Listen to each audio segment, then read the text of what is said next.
Hello, ladies and gentlemen. Welcome to the Smark Tank. I am Shannon Epstein alongside the wondrous one, Bob Black. What's up? We are in the middle of a renaissance-ish. We're in the middle of a change. We're in the finally, like, we've only been talking about how bad wrestling is now for the last, 6 months, 3 months? I don't know, something. Point, yeah. It's been a while. It's been a while. I'd like to say 6 months because, it kind of, goes all the way back to last WrestleMania and the magical swerves and then the what is it? The Super Show at Saudi Arabia where, he won or Roman Reigns won the title but didn't win the title. They really didn't want to pull the trigger on Roman winning. Yeah. And then they finally pulled the trigger on Roman. And yeah. then, unfortunately, I really hope nothing for the best for Roman. He got leukemia. And, hopefully he comes back. He's going to come back. Here's the thing. Wrestling was bad with him as champ or not? You know what I mean? There was a deeper seated problem. Yeah. And I'm kind of glad that Roman's not here to face the backlash of the fact that, the ratings are bad, maybe because you're champion. That's how fucking dumb they can be sometimes, sure. Where they're going to blame the champion. Pretty much the way they blamed Corbin, kayfabely, yeah, for him not being able to pull his weight as the character. I didn't really get it because I was like, he's not the issue necessarily. Yeah, how dare you, kind of put all the blame on him? I mean, I get it. I get, he's the heel and he's, the chief heel. You're basically making him you. Yeah. You're making him your mistake. And, we sucked at booking, and we're going to kill that suckiness by killing the source of it. The source of all the shit booking, Baron Corbin. It's but no, not really. Yeah. You did not. You were doing your job, man. No, Corbin was doing his job. Honestly, they just never bought into him, and that was always his issue. They never would just let him go full tilt, be like, all right, I'm scheduling a WWE title match, Universal title match between me and Brock Lesnar, and it's no disqualification, and if he hits me, I automatically win and become champion. Full tilt.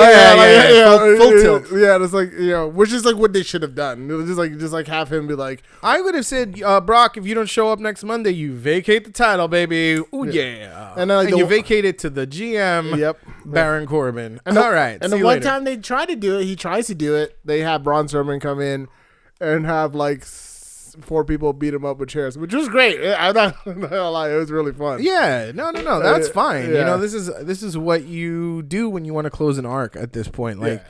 Make him go away and repackage him or whatever the fuck they want to do, or don't repackage him. Have him come back as the GM later on down the road once they fall into their old ways again. Sure, which they always do.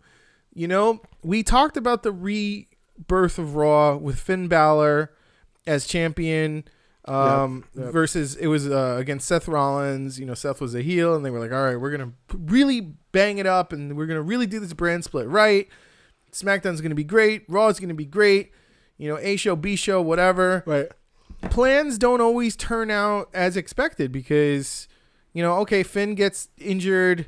You can't do your new face of Raw deal. Okay, fine. You get Kevin Owens. Wonderful. Great. Unexpected thing. Sure. But then that creeping mold kind of goes back into its old ways again. And they go, well, Goldberg's available. And, Brock is available. They are draws. Are like they The Undertaker. The Undertaker's a draw. I mean, he is. I'm not gonna and, The Rock is a draw. He's, okay, great. These guys, John Cena's a draw. Let's use John Cena. But this is the point, is that, yes, okay, these guys can draw. But now John Cena is becoming too big for you. He's becoming what The Rock became. Pretty much, yeah. He's basically now starting to just transition out. He doesn't want to put all the strain on his body. And you get a better payday for less work. Now, yeah, okay, John Cena is a very loyal person, and he doesn't forget who made him. Sure. And he comes back when Vince says, listen, man, we need your help, man. We need your help. You don't need John Cena's help. Not really. You should be You building- have every tool in your arsenal available right now. Yeah, and you're signing new ones every single day at this point. I mean, you've got the indies. Yeah, so You've got the heart of the indies within, Yeah. your walls. Okay, fine. Okay, you don't have Cody. You don't have the Young Bucks. Big fucking deal. Yeah. You don't have Kenny. Big fucking deal. You honestly are the WWE, and you do not need them. They are wonderful right now. Like, here's the thing. You had Matt Hardy at the top of his indie darling game. Sure. He was bigger than Kenny. He was bigger than Shinsuke. He was bigger than all of them. You got him. Yep. The WWE universe never looked brighter than when he came out with Jeff Hardy at WrestleMania. Yep, pretty much. And then what did you do? Nothing. You said, okay, let's do the nostalgia act because we don't have the rights to your broken gimmick. Then you got the rights to the broken gimmick and you said it's going to be Woken. Yeah. Come on, man. These are the these are the type of mistakes and failure to capitalize on the lightning that's in a bottle already. Like, the stories can write themselves. And you say, oh, Matt Hardy's weird, so let's just put him in a match with Bray Wyatt because weird and weird must go together. But you know what, man? If that was always the case, then Undertaker could never have a one-on-one match with Stone Cold Steve Pretty Austin, much. realistically. That's what I'm saying. Yeah, it's like the thing that got Hardy over was like his backstage segments and just kind of the acceptance of the weirdness of that character. And like even that, they didn't even do that. They didn't give him like backstage segments where he was just being weird, like broken Matt Hardy. Put him in front of a white scrim and said, go nuts. They were like, all right, you're playing chess with Napoleon, the fish. The fish. I was like, all right, that might be been like the worst skit of a broken Matt Hardy. It's like all the weird oh, we have to go get gold. The gold is calling us. It's like there's none of that. There's none of the weird, Yeah, I mean, it's not like you don't have Rebby Sky and Senor Benjamin and Sure. all the craziness of the broken Hardy gimmick at your fingertips. They're all ready. They probably won't even ask for money, in certain circumstances. I feel like Matt would probably petition to get them a little something more than anything. Yeah. But here's the thing. Putting all the previous mistakes aside, which we've touched upon, now they've decided, okay, enough is enough. Vince McMahon comes out. He's addressing it now. He's like, all right, look, I can't do this anymore by myself. It's so weird. So weird. That's strange. You never were doing it by yourself. Stop. Stop yourself while you're ahead. You never were doing it by yourself. You were just allowing yourself to live in the bubble that you've always lived in, Vince McMahon. You are not listening to anybody around you. You're making all the decisions like the Caesar. And here's the thing. You have every tool necessary to destroy all these competitors. You can kill ROH. You can kill TNA. Yeah. Instead, you just keep doing the opposite of what the fans want, and it's causing them to actually finally start looking at the competition after 12 years. Pretty much. You bought out the last remnant of competition in WCW, and people were like, all right, great. This is going to be great. We're going to get to see all the dream matches. They failed to do that. The minute the competition left, that's when they stopped trying. Yeah, they botched the invasion tester. Exactly. You can trace all the botches back to 2000 and 2001. Yeah. You can see the trail of history of where it went to. It was like, oh, this is cool, this is cool, this is cool, and it's like by 2006 or 7, you were like, all right, you were kind of in all right, let's go PG now. Yeah. And that's when you're like, whoa, come on, man, you're taking the fangs out of the snake. Yeah. You got no venom anymore. And now they're taking not only the fangs out of the snake, but the stomach by giving the title back to Lesnar again. Yeah, it's come on, you've really made enough bad. mistakes. Yeah. So here's the deal. And now he comes out, he's like, I can't do it by myself. Oh, here's Shane, here's Stephanie, here's Triple H. This is great. Look, we're all one big happy family because we know McMahon's equal ratings. Yay. You're still thinking wrong. I think they're being pretty weak. As far, I mean, I wasn't a fan. I'm talking about Monday Night Raw. Yeah. I'm not a fan of face McMahon and at all. Sure. Like, face Vince never really rubbed me the right way. Particularly this Monday, because it was just like, it's weird for him to come and be like, we're going to listen to you guys, the fans, and blah, blah, blah. And it's like, Vince, stop patronizing us. We know you're not going to listen to us because you don't listen to us. You're gonna try to mind fuck us because that's what you always do. Well, he's been mind fucking wrestlers since the '80s, so he's pretty good. He's pretty good at it. Yeah. He was pretty good at keeping a sustainable passive income stream going for the past 20, 30 years or whatever. Sure. Despite the fact that the product has been lacking Declining. on such a continual rapid basis. I mean, there were things that happened on Raw that were good and that I liked. Like the Baron Corbin match where they kept coming out adding stipulations. That was fun. You know, it was a fun... It was cute. It was cute. It was a fun, send-off. You're closing the window. You're closing the segment. Sure. Yeah. I'm fine with this. It was mostly a repeat of what they did at TLC, and that's fine. But whatever. Like the Balor, McIntyre, Dolph angle was fun. And it was fun on Sunday. And it was fun on Raw. Particularly because I didn't think Balor was gonna win. I was like, oh man, he's gonna lose. And then like Dolph came out. I was like, oh, this is interesting. And then Dolph showed up in the back, and I was like, oh wait, is now Dolph and Balor gonna feud? That's cool. And then like they set it up in this weird triangle where it almost feels like Diesel and Shawn Michaels and Razor kind of like in like a weird feud, and it's fun, and it's like they haven't had something like that kind of cool in a real long time. Okay, and it's like that's great, but they also don't give it a shit ton of time because why would they? They don't. Here's the thing. I'm okay with all your commercial breaks and your ad breaks and all that stuff. I'm fine with it. But what I'm not a fan of is like, all right, cool. Look, if the match is still going on and it still has a story to tell, why would you cut a match and make it, an 8-minute to 10-minute match when you have a 3-hour show and you could easily give these matches 25, 30 minutes every fucking night? I don't know why the card isn't like 6 matches deep every night. Yeah, I don't need 12 or 15 matches. I get exhausted after a while because like I want to invest in one match and kind of like build a story and be like, oh man, what happened? They don't even do backstage vignettes anymore. They don't do anything anymore. It's just like it's weird. It's like all these things that look, if you want to focus on the wrestling, focus on the fucking wrestling already. Yeah, that's weird. Don't keep trying to like do these things that aren't working. I mean, here's the thing, like then they come out the next night on SmackDown. And what do? They're replacing Paige? With no one, really. Who even wanted that? Who wanted Paige to go away? I didn't want Paige to go away. But that's the point. Like, there were bad things that you can criticize SmackDown about. Paige wasn't a part of it. But Paige wasn't one of those things. No, she was great. She was fine.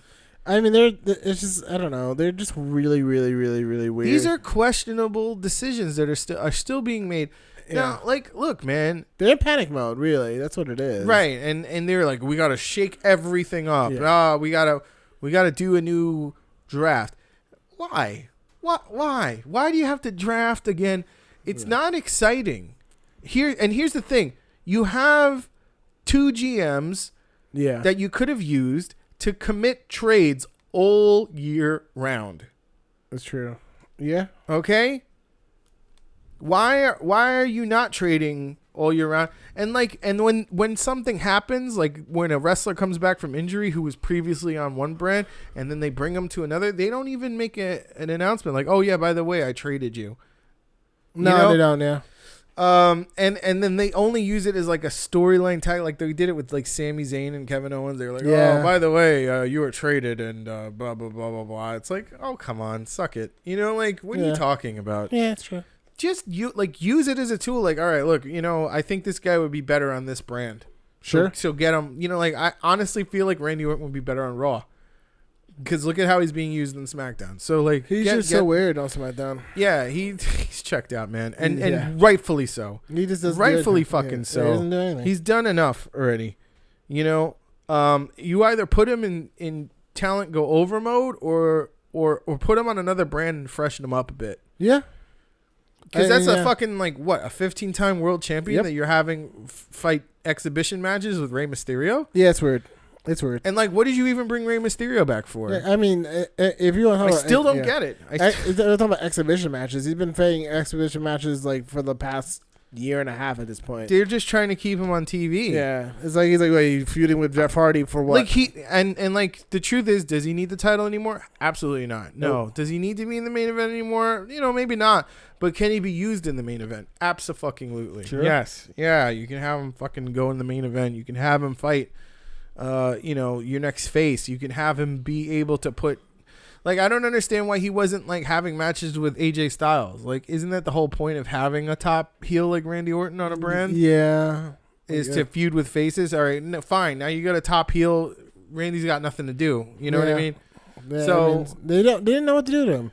I mean, they had a story with Bray Wyatt.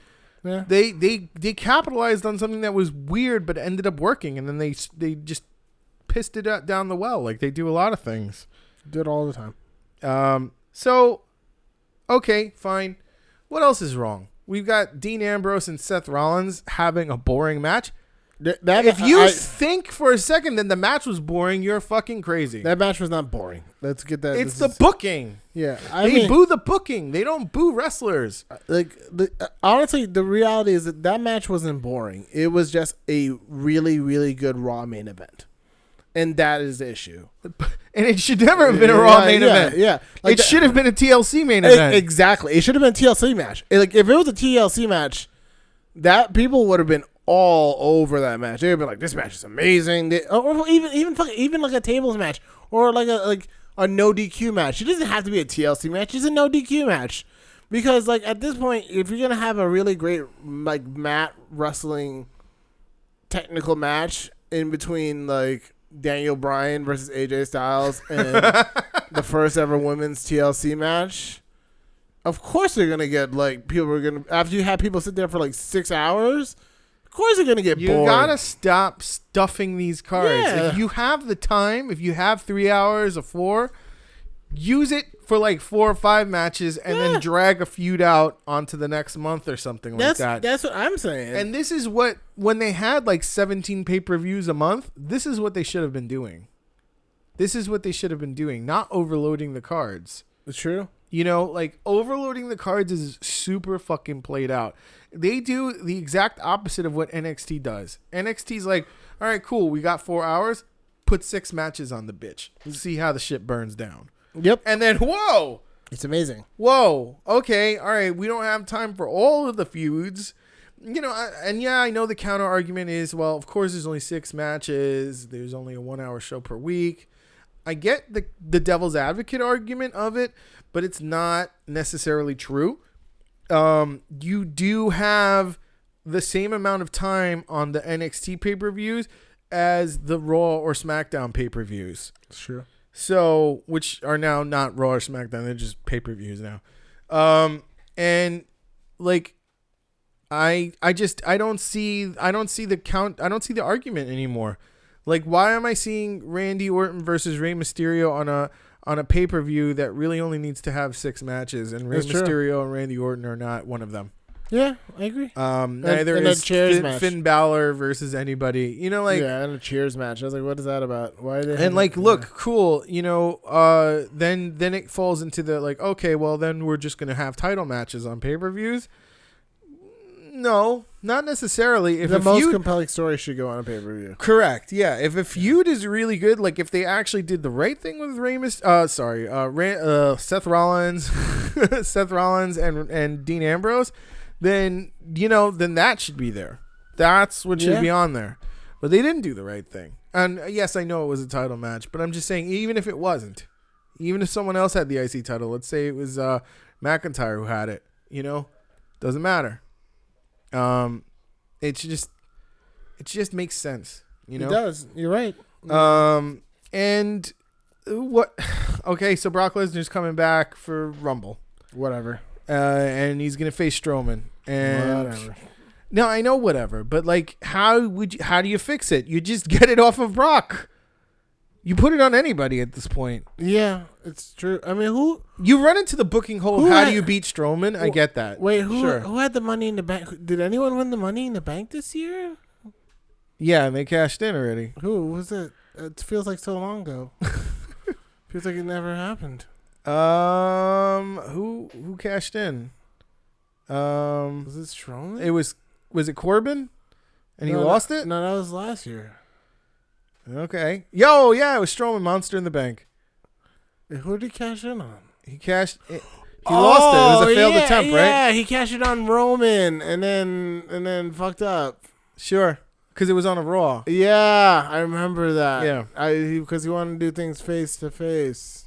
Oh, yeah. He didn't. Yeah. He cashed in and didn't even use it the way it was supposed to be used as a heel tool. He used it as a face tool. And yeah, those things don't work out, right? Yeah. We know this, though. You know what? I think I wiped that from my mind because it was so silly. It was so ridiculous. And then they turned him heel anyway. Oh, Strowman? Yeah. Right, with the Dogs of War, which was so weird. It's like, it was a factionless faction. It didn't feel like a faction, did it? No. It was like... Because, what makes a good faction? Dressing the same, kind of. Being on the same page. A sense of group identity, I guess. Right. So, Undisputed Era will wear Undisputed Era shit. Yeah. DX wears old DX shit. NWO, black and white. Yeah. Dogs of War. Just a bunch of guys together. Yeah. Even the Four Horsemen all wore suits. Yeah. Or classy style and profiling guys, Yeah, pretty much. They all had titles. It was great. Yeah, they all had similar trunks. So, but, just in case anybody listening needs a lesson on what makes a fucking decent faction or an okay one at best, you need to dress them the same kind of, that does it. Right now, you got the Sons of Anarchy over in NXT. Pretty cool, Forgotten Sons. I like it. Yeah, no, they're fun. It's cool. It's DOA again. Sure, fine. We're dipping into the well a bit. I get it. Whatever. We gotta use shit. If it's not being used and it's popular and it can identify with a group, then yeah, you do it. I agree. So we're making progress. Okay, I guess. We're doing things. There's going to be NXT call-ups soon, yeah. Does there need to be NXT call-ups though? I think there's certain talent that's right in NXT right now that should get called up. Yeah. Okay. Why? Why do you think that? Because I don't think them being in NXT anymore would profit. They don't have any more benefits of being in NXT. Okay. They should be on the next level. Okay, fine. How do you use these guys though? That's my biggest question / concern. And the people who they're bringing up, I don't know. Lars Sullivan is one of them. I know. Okay, sure, but he's just Gene Snitsky. We kind of know this. Yeah, he's Gene Snitsky. But maybe better. Maybe a better Gene Snitsky. You're bringing up a big guy, so you have someone to fight with Strowman. At this point, I feel like they could benefit from just literally calling it heavyweight division. Pretty much, Raw is the heavyweight division. Sure. SmackDown's the light heavyweight division. Sure. I mean, if this is what you want, just build that division. Build the Strowmans, Big Shows, Rock, everybody. I mean, it's stupid. I think it's a terrible idea. Do we know who's getting called up? I saw Heavy Machinery, Nikki Cross. Yes. And that's all I can remember off the top of my head. I know Ricochet's not getting called up. Neither's Matt Riddle. Neither any of the stars. No. Velveteen Dream's not getting called up. None of the people that really, humans want to see on the main roster are getting called up. No. I mean, Heavy Machinery, they'll have they can be utilized. Sanity just came back on Thursday. So there's reasons I can see behind certain call-ups. You know, like they kind of don't really make sense on NXT anymore. Right. And that's kind of the point. You know, okay, yeah. Well, Heavy Machinery is not doing anything. I mean, maybe they'll get lucky and they'll have an Elias. Oh, EC3. EC3 definitely should Lacey get called up. Evans. Yeah, that's fine. And that's and Lars. Yeah. That's all I can see right now. That's great. EC3 deserves to get called up. Well, here's the thing. They want EC3 very badly. He's a big boy. He's kind of what Vince wants. He's Chris Masters, but with a following, you know. Yeah, and he's a good wrestler. All right, and I don't know if that's rude to say about Chris Masters, but you know, whatever. Master Lock, who cares? You know what I'm saying? Like, I mean, I'm just kidding. He basically looks like Chris Masters. Yeah, he's huge, but with like a little bit, a lot bit more charisma. Yes, no, a gigantic bit more charisma. I mean, the Master Lock. That's all I have to say. I know. That's all I have to say. I know. It's literally just a full nonsense. And here's the thing. I like EC3. EC3 never needed to go through NXT. He didn't, but it was good that but he did the right thing. Yeah, he like basically got Velveteen over, and then he just kind of poked around the well. You know, he's like, I'm here. You know, whatever. I mean, it allowed people to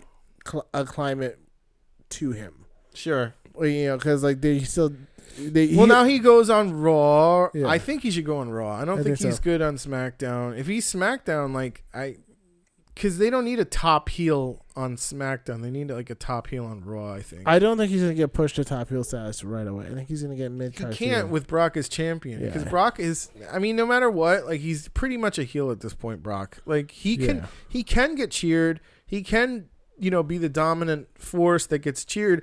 But in order for that to really work, he has to actually be there every week. He has to be there every week and every pay-per-view. And I don't think Vince McMahon can afford him. That's true. Honestly, I don't think he can afford him. I think that's why they try to use him sparingly.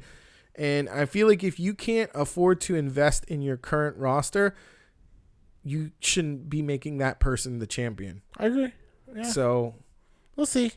It just doesn't make sense. Oh, he's a draw. I don't want to hear that stuff. Finn Balor's a draw. There's also guys I just need to say that over and over again. Finn Balor's a draw. There's lots of guys who draw. Who can There's draw. a demon. There's a demon gimmick that is just sitting there waiting to be used every fucking championship bout. Why are you wasting it?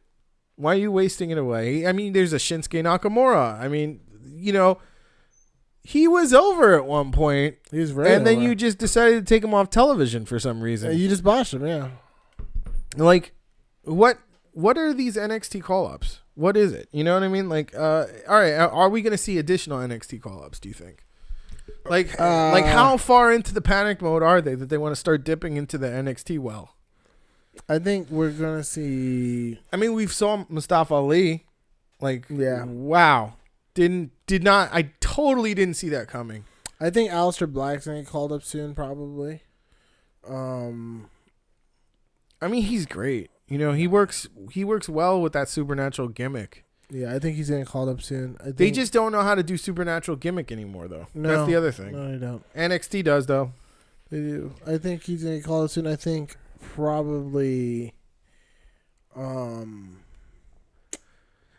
I got another question for you. Another weird proposal. Should we be seeing NXT guys on Raw and SmackDown? Just regular basis? Like, should we see Tommaso Ciampa and Johnny Gargano feuding on Raw a little bit? That would be cool. I don't think they do it, but I think it would be cool. I mean, it would acknowledge NXT that NXT exists. That's the thing. Is should they have title matches on pay-per-view? But I think that another thing is that they don't want to put these guys on television until they know. I think. Well, how do you warm them up? You know what I mean? I think the way they're warming them up lately has been putting them in the Andre the Giant Battle Memorial Royal. Sure. Battle Royal. Sure. Memorial. I think they want to not put them in a high pressure situation of being like, we're gonna throw you on Raw and then you go back to NXT. Have fun. Actually, I think that's the right thing to do, though. Yeah. I think the right thing to do is to test the waters, like basically when you have those open challenges. Right. Those open challenges should not be for Dolph Ziggler or fucking Tyler Breeze. You know? That's true. And like, why are you reintroducing Tyler Breeze? We know him. You fucked him up. Moving on. You know, like, you should be introducing new guys. Like, this is how you get your NXT call-ups. Right on. Right. Like, there's a hungry young guy in the back who's gonna fight Dean Ambrose, and his name is EC3 or whatever. Probably EC3 or Sami Zayn. You know, EC3 probably gets called up soon. I mean, as like it probably comes out as an open challenge opponent. I think. I mean, that's great. That's great to get the title off of Ambrose. Yeah. Is just and like this is how they introduced Lesnar. They brought Lesnar out. He was the main eventer the minute he came out of the locker. That's true. He did. He was. So, if you're gonna introduce Lars Sullivan, that's how you should introduce him. Yes, you should introduce him as like, okay, this is the guy who's gonna fight Lesnar. Oh shit, he's the WWE champion now. What the fuck? He just outright beat the guy we've been promoting for the last 6 years. Who can beat him?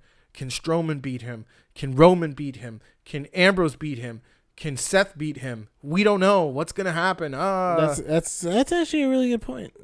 Like why are you gonna waste him away? You're gonna do the whole shit that you've been doing with Strowman, the whole shit that you've been doing with all these other big guys. What's his name? Ryback. And then like it's okay. He's gonna fucking have a 3-on-1 handicap match and he still wins. Oh my god. Yeah. Okay, let's put him in a real match now. Like the fans can smell that kind of shit.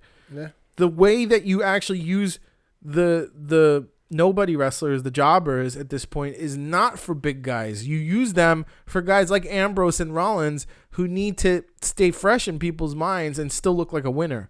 Yeah, pretty much. You need to use that guy for a Balor, Yeah, or an Elias or whatever. Like this is how they used to book Monday Night Raw in the 90s, when it was just 1 hour Raw. Yeah, they have a bunch of squash matches and then like a real match. There was a real match. Yeah. There was like a 30-minute match at the end between like, Yokozuna and somebody or whatever. I mean, I mean it's funny because like Donovan Divjikov.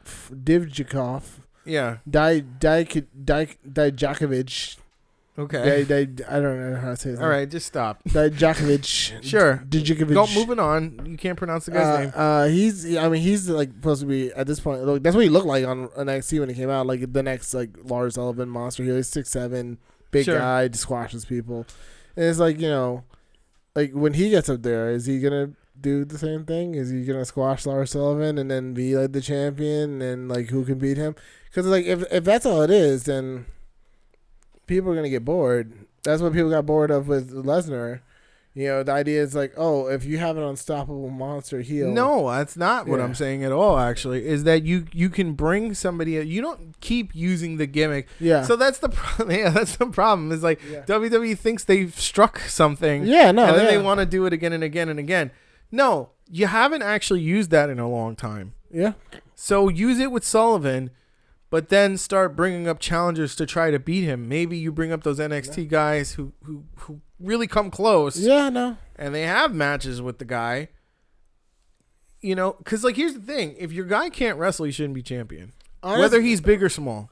Honestly, they've just been flubbing long-term storytelling for so long at this point, so it doesn't even matter. I like the idea of NXT call-ups coming in and just being fresh. Talent. I mean, I like the idea of talent being talent. I mean, realistically, if we're talking about like NXT call-outs being fresh face talent and beating WWE guys, really what they should have done is like there's so many storylines that you could have done, whereas like someone face somebody in NXT, they get called up, right, and like that rivalry is still there, hanging in the air. Okay. But and it's only when the other guy gets to the main roster that they can be like, oh, I remember you from NXT.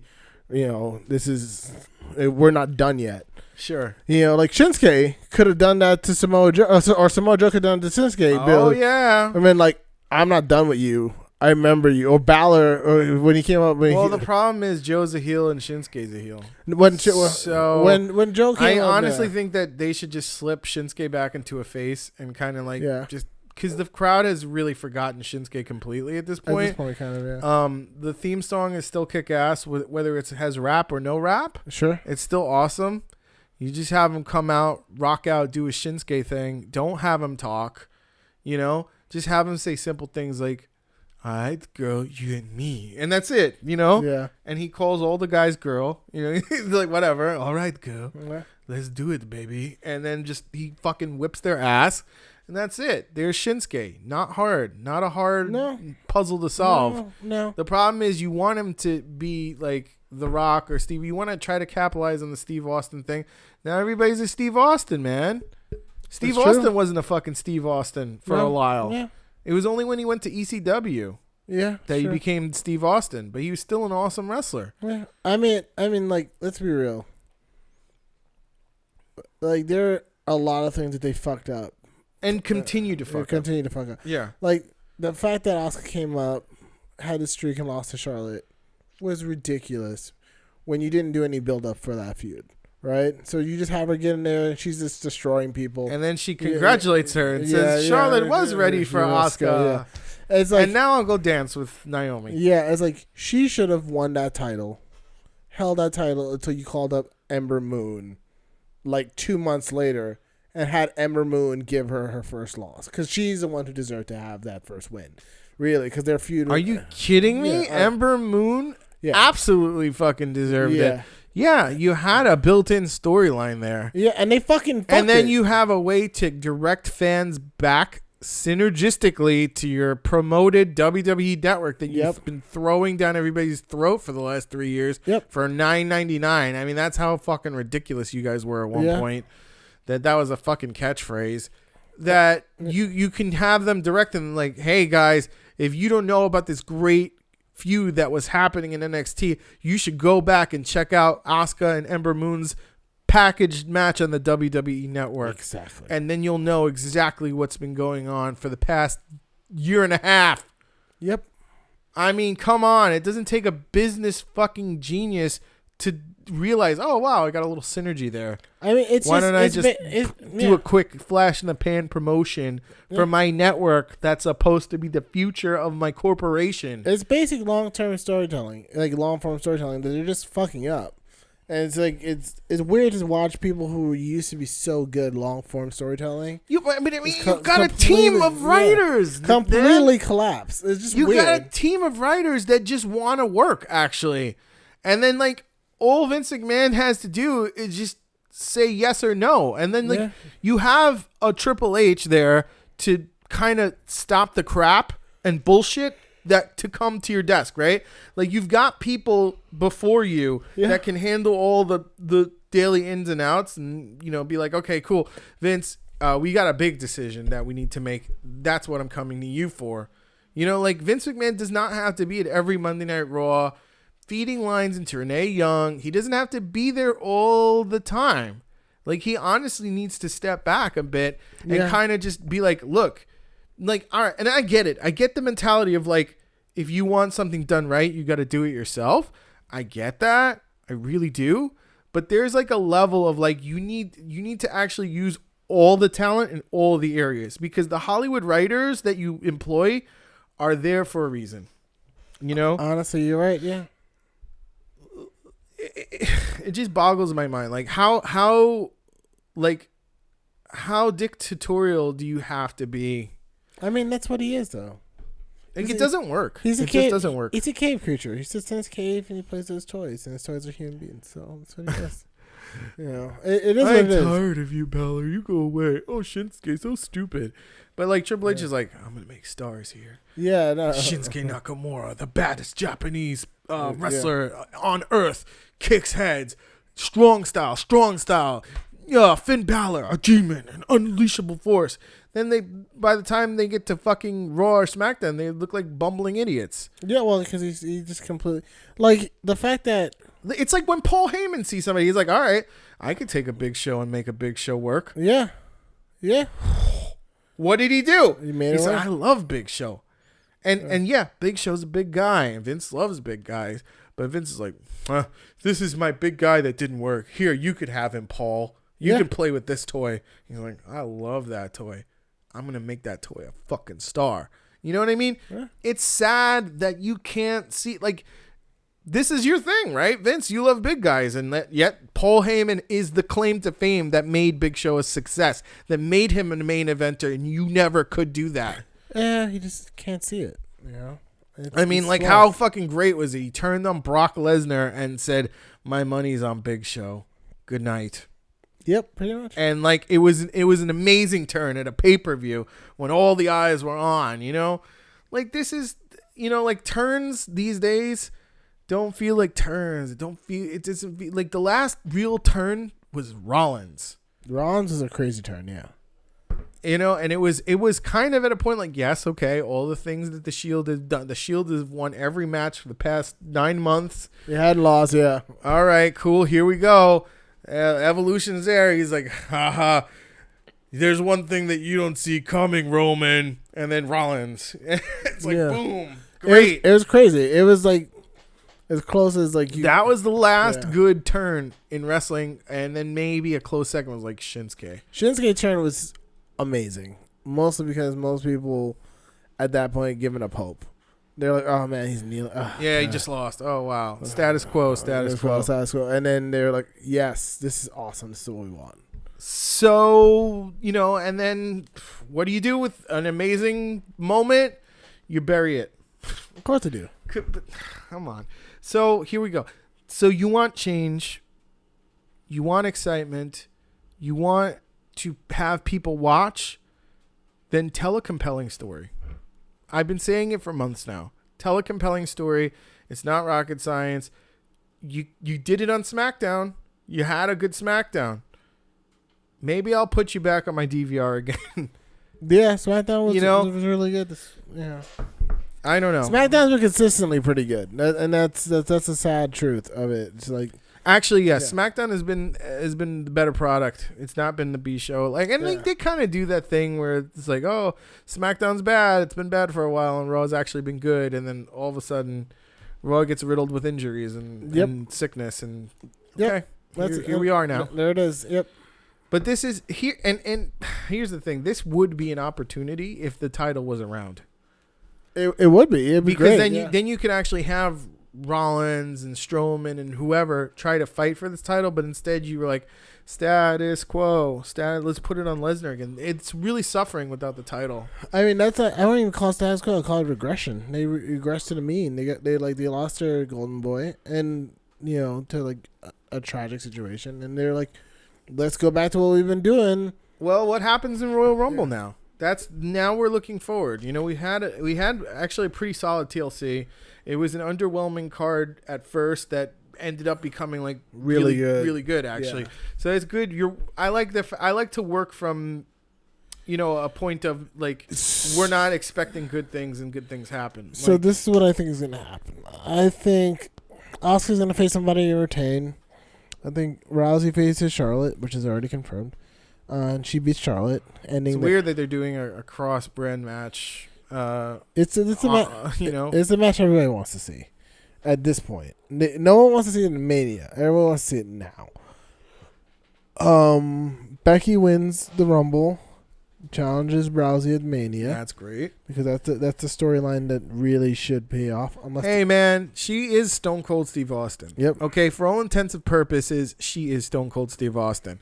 What did Stone Cold Steve Austin do more than most people? He won the fucking Rumble, dude. He did win the Rumble. He did. And then he has like 3 Rumble wins, which is like I think Edge is like the only one close to that. Yeah, that's true. So you got the man. Use him. I feel like I wanna say that Strowman wins the title.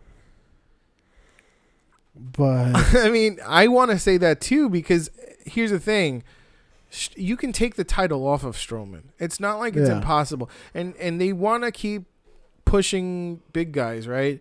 But you remember there's this like underdog story. I don't remember. It's like goes really far back to Daniel Bryan. No, before him. David and Goliath. I think that's in the Bible. Sure. Bob. Sure it is. Is that not in the Bible? Is that definitely? Am I stupid or something? No.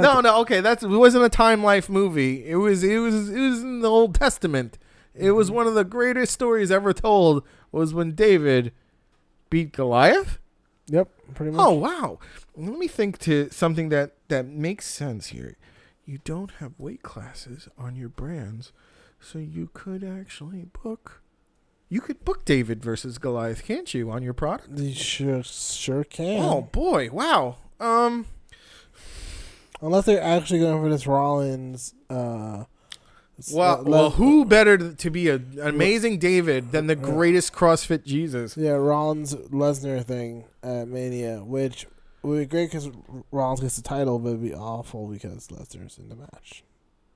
Well, here's the thing. I don't mind watching a match with Lesnar. I just don't like the way that Lesnar gets booked in every match he's in, where he's just like, ha ha ha ha, I'm dominant. And I'll beat you up for the first 15 minutes of the match. And then, I'm going to bring your head up. Oh, Daniel Bryan, you're so terrible. You're so small. Yeah. SmackDown is so small. I am bigger than all of SmackDown. It's weird. I don't like that. Like, yeah. You know what I like? I like the Finn Balor style.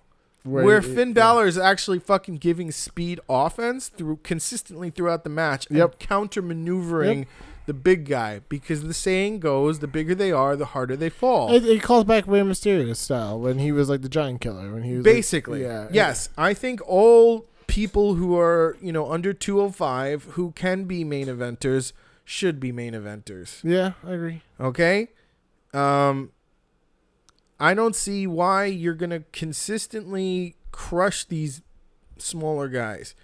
Now, look, fine. You want to use Daniel Bryan to get Brock over? That's okay, I guess. But realistically, Lesnar had nothing to lose by losing that match. He'd already done everything he needed to do. He didn't need to be protected anymore at this point. Yeah, I agree. He could have been used to get Daniel Bryan over, and it would have been fine. He still would have been champion at the end of it. And wow, SmackDown looks even better for some reason now than it did 5 minutes ago, because Daniel Bryan beat Lesnar. And for a hot minute during that Survivor Series match, I really thought Daniel Bryan was going to win. I thought they were going to fucking swerve us in the right direction. It would have been fun. And then Daniel Bryan gets to talk so much shit as the biggest heel, as the new Daniel Bryan. The new Daniel Bryan, the guy who beats Brock Lesnar. That would have been fun. I mean, the story writes itself. And then, fine. Then you can have Brock Lesnar pissed off and have non-title matches, or try to go after SmackDown after he loses the Raw title. Sure. Which needs to happen. He definitely needs to get off Raw. One way or another. I'm tired of it. You're not going to give me new content. You at least got to give me compelling content. And if you're not going to give me compelling content, well, then I'm just going to stop watching, which is what I have done. I took it off of my DVR, and I think a lot of other people did too. Sure. I think a lot of other people stopped watching it on Hulu and just said, you know what, fuck it, I'm just going to read the spoilers, and if something interesting happens, I'll watch next week. Yep, that's kind of what's been happening, I think. I mean, I do this podcast as a labor of love, I do it to give serious commentary on the product that I love, but I don't get paid to do this. I do it for fun. I do it for love, Yeah, it's. And I think, look, I give them credit where it's due. They're moving in the right direction. We'll see. Right? They're changing things up. I get that. Yeah. Right. I get it. But any minute now, they could fall back into their old ways. They usually do. Let's just talk about something good. Let's talk about to close it out. Let's talk about NXT. NXT was amazing this week. Sure. Let's talk about NXT. Cage match. Fantastic match happened. Okay. We might be getting heel DIY. It was beautiful. There's a double super kick that happened to Aleister Black's face and possibly back of his head. It was genius. I mean, I'm okay with heel DIY. I just don't see Gargano letting it go realistically. No, but it was enough. It was amazing enough to see that people were like that Ciampa came out and rammed the fucking door into Black's head, and then they both did the super kick to him together. And the people were chanting DIY, it was amazing, And of course, there's still the lingering okay, these guys aren't necessarily on the same page, but they're both heels now, so you could kind of do it. Yeah, you could. But there was so much bad blood, though. That's true. I don't know how that plays out. This is kind of uncharted territory. Yeah. So because Ciampa's so bad he's good now. You know what I mean? Like he's so interesting. Yeah, he's evil. He's got a certain evil about him. But that's how Triple H was at one point. Triple H was just like so bad you loved him. Yeah, that's true. You know, and like now if Gargano's gonna feed into the Joker, it's great. Yeah. You know, like because what did I say? I said that promo that Gargano did. I was like, that's the Joker. That's fucking Heath Ledger. You know, it's like true. it was a necessary evil. Sorry, no hard feelings, Batman. Yeah. You know, like it was kind of like one of those things. Like I didn't mean to kill Aleister Black, but he just got in my way, and my whole purpose of being is to get the NXT championship. Yeah. You know, so like, how does that feed into your, you know, supervillain storyline? You know, I don't know. Maybe they become the super villains. What do they realize they love each other? Injustice. After, they just become the Injustice League. You complete me. They become the Injustice League. I'm like a dog chasing a car. I wouldn't know what to do if I caught it. Yeah. You know, they know each other better than anyone else. They're both the heels, so it's beautiful. I don't know. I don't know. All I know is that moment. You booked yourself a little bit into a hole, but like if you can book yourself out of the hole, that's the all I know. That's the creativity, man. Yeah, it was that that moment was amazing. And like that match was amazing. I mean, what are they gonna do? Come together and be like, you know, man, I kind of missed you. Oh, I kind of missed you too. And it was on NXT. It wasn't on the pay-per-view. It wasn't on the pay-per-view. It wasn't on fucking. Oh, you mean there was compelling content on a show? It wasn't on a TV show. It wasn't on Takeover. It was a regular NXT with a steel cage match that was amazing. It was a regular ass show that was only one fucking hour. Everything out of the water they did that week, son, and that's crazy. They only got an hour. Yeah, they only got an hour on TV, dog. And I'm just like, what are you guys doing? Because that shit was fucking crazy good. But check this out, dog. All those people on Raw and Smackdown, yo, they was on NXT too. Oh, yeah, like all of them. Weird. You know, all those people came through NXT already. So like, yo, if you can do it once, you can obviously do it again. That's true. And thus is my point. You got to let the right people write the right story. I agree. And that's how we end wrestling this week. That's how I'm going to end it. Yeah, we ended on a good note. Gargano and Ciampa leaving us in the unknown with this fucking crazy-ass super kick to Aleister Black with a chant of DIY. I mean, can your fans get any more invested in your product? Find out next week on NXT and see. But also, can we actually make wrestling good on Raw and SmackDown? I mean, obviously. It's so easy. I mean, like, it's like a child probably could write a better wrestling storyline than Vince McMahon can at this point. It's sad, but probably true. I mean, like, if you and I were paid, we could do it. Yeah, I know we can do it. It's not hard. I agree. You know, and I know there's a dozen other people. Like for every Adam Blampier, there's an Adam Schlampier who's just as good as Adam Blampier. Yeah, who can say it better. Yeah, doesn't get any credit, but like probably. But this is what I'm saying. It's like you and I come up with like halfway decent storylines on this program. Anyway, leaving it off. Gargano, Ciampa, Black, awesome. Thank you for NXT, WWE. In the meanwhile, I'm gonna wrap it up. Thank you for tuning into the Smark Tank. Tune in to us next week to find out what craziness ensued in the WWE, or wrestling in general. And you can reach us at wearesmarks@gmail.com. You can also write to us on Facebook at facebook.com/ILikeSmarks. You can also check out our friends at the Nation of African American Wrestling and the Council of Commentary. You can also tweet to us on Twitter at ILikeSmarks. That's it.